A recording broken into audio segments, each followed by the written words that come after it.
नमस्कार दोस्तों, स्वागत है आप सभी का अनअकैडमी पर। इस छोटी सी वीडियो के माध्यम से मैं आपके साथ डिस्कशन करने वाला हूं कि किस तरीके की स्ट्रैटेजीज आपको हेल्प कर सकती हैं अपने यूपीएससी एग्जाम में एमसीक्यूज को बेहतर तरीके से सॉल्व करने के लिए।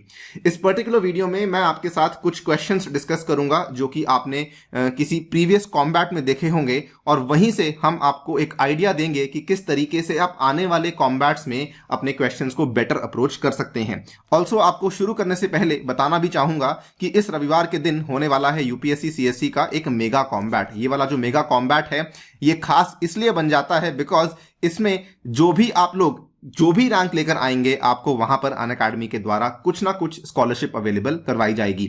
स्कॉलरशिप्स के साथ साथ इसमें कई सारे रिवॉर्ड्स भी हैं जो कि आपको अवेलेबल करवाए जा रहे हैं। आप यहां पे देख भी सकते हैं, आईपैड मिनी आपको दिया जा रहा है, सैमसंग टैबलेट दिया जा रहा है, फिटबिट दी जा रही है, कई सारे अमेजॉन वाउचर्स दिए जा रहे हैं। ये सब चीजें तो चलो ठीक है, ये सब चीजें मतलब आप यहां पे जीत जाएंगे, that is a separate thing. But more importantly जो कॉम्बैट का ये 1 घंटे का टेस्ट है जो कि रविवार सुबह 11 बजे होता है, इसमें मात्र 56 क्वेश्चन होते हैं।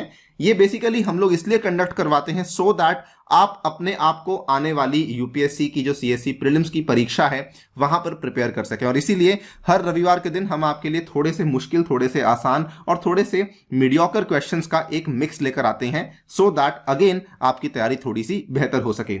इस टेस्ट में एनरोल करना बिल्कुल भी ना भूलें। इसमें एनरोल करते टाइम आपको एक कोड पूछा जाएगा जहां पर आपको मेरा कोड लगाना है अनि यूपीएससी। अगर आप लोग इस टेस्ट में अच्छा रैंक लेकर आते हैं तो जो आपने सुना होगा कि कई बार हम लोग बताते हैं कि आप लोग ये वाले प्राइजेस में इन कोर्सेज को परचेज कर सकते हैं, तो यहां पर दोस्तों आपके ये वाले जो प्राइजेस हैं ये काफी ज्यादा कम हो जाएंगे। इसकी डिटेल्स यहां पर अवेलेबल है, आप इनको जाकर देख सकते हैं। खैर, coming back to the main point, basically ये कि किस तरीके से आप लोग अपनी क्वेश्चंस अटेम्प्ट करने की स्ट्रैटेजी को बदल सकते हैं, चेंज कर सकते हैं सो दैट आपका जो परफॉर्मेंस है, आपका जो रिजल्ट है वो और भी बेहतर हो सके। स्टार्ट करते हैं कुछ क्वेश्चंस की मदद से, जानेंगे क्या क्या स्ट्रैटेजीज आप यहां पे अपना सकते हैं। पहला सवाल आपसे पूछ रहा है, consider the following statements about paedogenesis. Paedogenesis basically बात करता है सॉइल फॉर्मेशन के बारे में। पीडोजेनेसिस की परिभाषा में आता है कि how is soil formed, what are the various factors जो कि सॉइल फॉर्मेशन में एक भूमिका निभाते हैं। आप देख सकते हैं पेरेंट मटेरियल की बात हो रही है, क्लाइमेट की बात हो रही है, वेजिटेशन की बात हो रही है।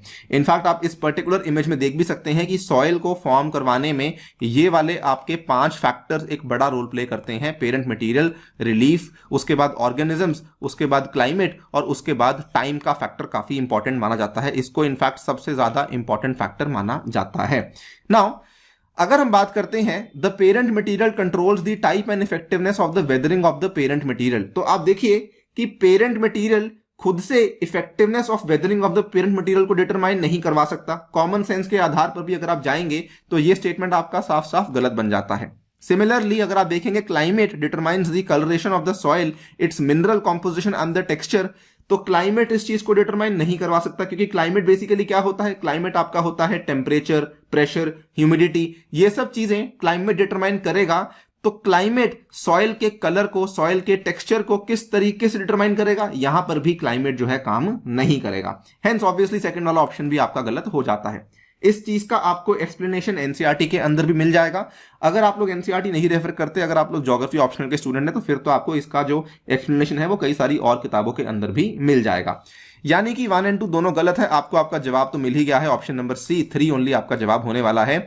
जो आपकी वेजिटेशन होती है, यानी कि जो आपकी ऊपर आने वाली जो पहले की वेजिटेशन होती है, ये डिपेंड करवाती है कि आगे जो मिट्टी बनेगी उसके अंदर नमी कितनी होने वाली है। यहां पर जो वेजिटेशन है वो बेसिकली आता है ऑर्गेनिजम्स के अंदर। ऑर्गेनिजम्स में आपके 2 तरह के ऑर्गेनिजम्स आते हैं, प्लांट ऑर्गेनिजम्स और दूसरे एनिमल ऑर्गेनिजम्स, यानी कि दोनों यहां पे कहीं ना कहीं डिटरमाइन करवाते हैं कि आपका जो आने वाला सॉइल बनने वाला है उसमें बेसिकली कितना नमी होने वाली है।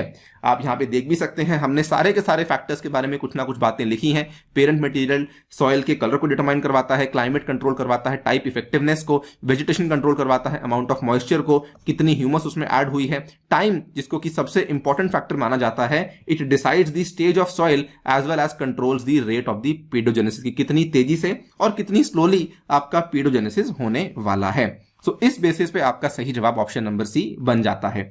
नाउ यहां पर हमने क्या लगाया, यहां पर हमने थोड़ी कॉमन सेंस लगाई, थोड़ा सा हमने दिमाग लगाया और हम लोग सही आंसर तक पहुंच सके। अगले वाले आंसर में हम लोग क्या करने वाले हैं, इस आंसर में हम लोग 50-50 ऑप्शन का जो है एक तरीके से प्रयोग करने वाले हैं। Arrange the following species in order of their presence with the increasing altitude. Now हमने सुना हुआ है माउंटेन फॉरेस्ट के बारे में, एम आई करेक्ट दोस्तों? जो माउंटेन फॉरेस्ट होते हैं वो बेसिकली आपको नॉर्थ इंडिया और साउथ इंडिया दोनों में देखने को मिलते हैं। माउंटेनियस फॉरेस्ट होते हैं।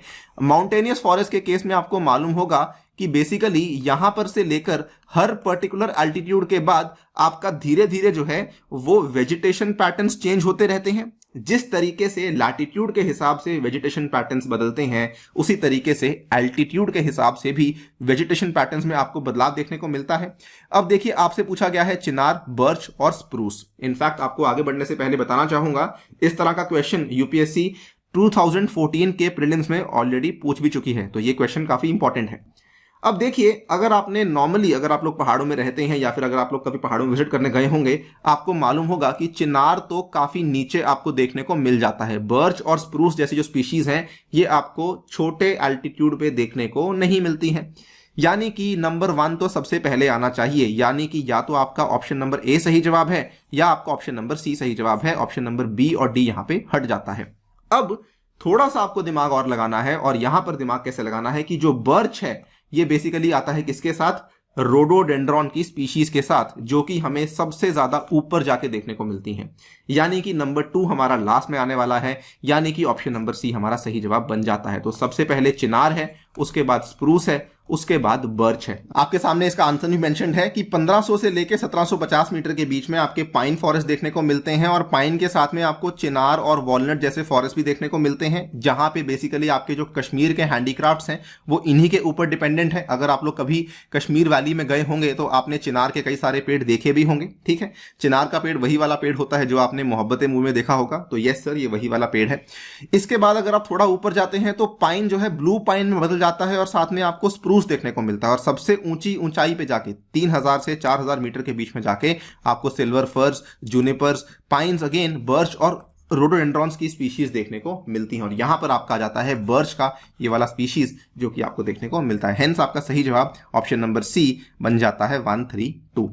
अगले क्वेश्चन को देख लेते हैं। ये वाला क्वेश्चन अगेन काफी आसान क्वेश्चन है। ऐसे क्वेश्चंस में अगेन आपको क्या करना है, विजुअलाइजेशन करना है कि आपकी जो इंडिया के अंदर मिलने वाली माउंटेन रेंजेस हैं वो असल में कितनी स्टेट्स के ऊपर फैली हुई हैं। Which one of the following mountain ranges is spread over only 1 state in India? Aravalli, Satpura, Ajanta and Western Ghats. अब देख लीजिए, आपके सामने मैं मैप दिखाने वाला हूं, आंसर हम लोग देख लेंगे।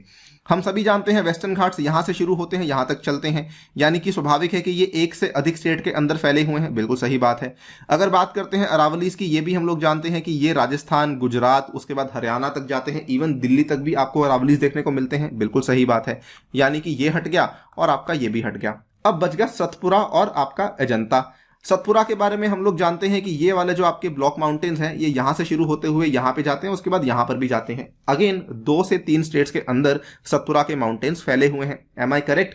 इसका मतलब आपका ऑप्शन नंबर बी भी यहां पे हट गया, ऑप्शन नंबर सी आपका सही जवाब बन जाता है।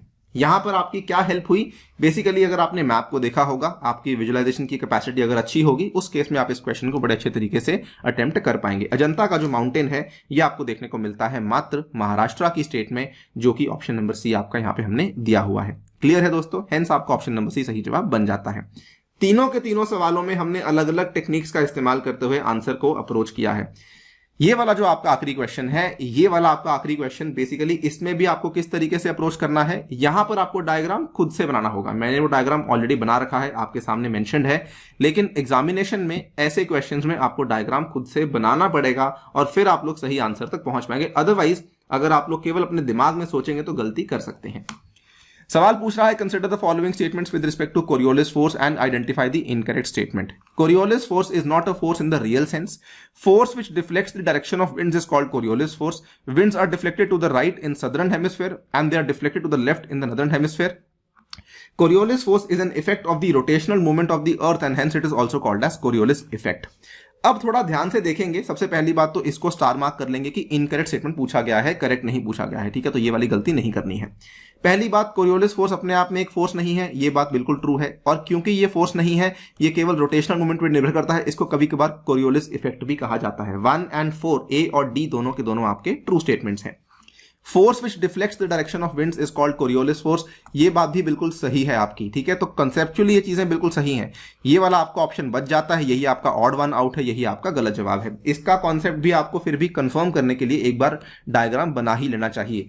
ये देखिए, ये आपका क्या है, ये आपका उत्तरी गोलार्ध है, ये आपका दक्षिणी गोलार्ध है। तो सर उत्तरी गोलार्ध में डिफ्लेक्शन जो है ये टू द राइट हो रही है और दक्षिणी गोलार्ध में डिफ्लेक्शन जो है ये टू द लेफ्ट हो रही है।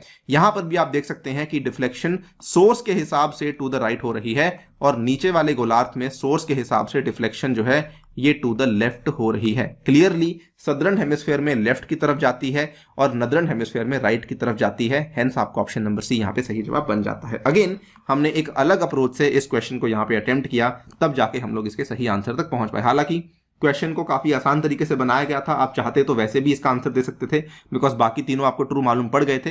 बट ऐसे केस में मेरी आपसे रिक्वेस्ट यही रहेगी कि इस तरह के डायग्राम को पहले बना लिया करो। डायग्राम बना लोगे फिर गलती करने के चांस काफी कम हो जाते हैं, राइट। तो ये थे कुछ सवाल जो कि मैंने आपके सामने पेश किए। आई होप कि इन सवालों से आपको थोड़ी मदद मिली होगी। जाने से पहले आपको फिर से एक बार बता दूं कि इस रविवार के दिन जुड़ना नहीं भूलना है आपको इस पर्टिकुलर कॉम्बैट के टेस्ट में, बिकॉज इसमें इस बार करंट अफेयर्स के क्वेश्चंस मेरे द्वारा बनाए गए हैं और काफी सारे रिवॉर्ड्स आपको यहां पर दिए जाएंगे। तो टाइम ध्यान रख लिए 11 AM का। टेलीग्राम पे भी आपको बता दूंगा मैं, जुड़ना बिल्कुल भी नहीं भूलना। इसी के साथ आपसे लेता हूं विदा। Thank you for listening, stay tuned and stay safe.